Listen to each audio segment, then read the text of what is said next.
Legendary Kikuyu star na mũini ũrarĩ ngumo mũno ũgwĩtwo SK Kimani ũrĩa ũĩkaine mũno for the song Karaiko has sadly rested, na ndeto ici ciakorwo ikiumbũrwo nĩ Waithaka wa Jane kũgerera nenda ciake cia ũkinyanĩria, kũrĩa akorwo agĩcakaya SK Kimani na ruo rũingĩ mũno, akiuga he has been his dad and mentor in music na he has sadly rested. Nĩ mũndũ ũrakoretwo ũkĩmũ-inspire mũno ũini-inĩ na nĩ arĩkĩtie kũhurũka.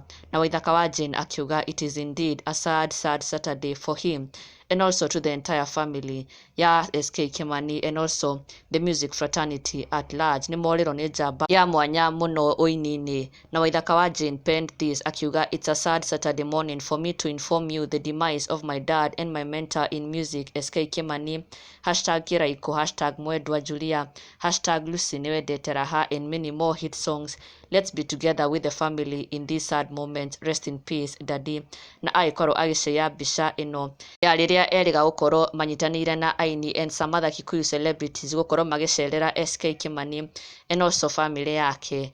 Na Waithaka wa Jane agakiuga this is so sad, na nĩ igũtha inene mũno, na agakiuga SK Kimani was not just a fellow artist to him, this was his greatest mentor in music. Na Waithaka wa Jane agatũma condolences ciake kũrĩ family ya SK Kimani ihinda-inĩ rĩrĩ iritũ, na ona nginya mafans magĩkorwo makĩyumĩria na njĩra nene mũno gũcakaya this fallen legend, makiuga nĩ ũhoro wa kĩeha mũno, indeed it is a sad Saturday, o toguo Waithaka wa Jane arakiuga, na magĩkorwo onao magĩtũma rambirambi ciao kũrĩ family ya SK Kimani and also makĩmwendithĩria kũhurũka kwega. Bokomo akiuga rest in peace Gogoyo star, SK Kimani Karaiko star. Regina Gashuma akiuga may his soul rest in peace, my sincere condolences to the entire family, our legend, you are gone but you will never be forgotten. Philip Getao, sorry for the loss and may his soul rest in eternal peace.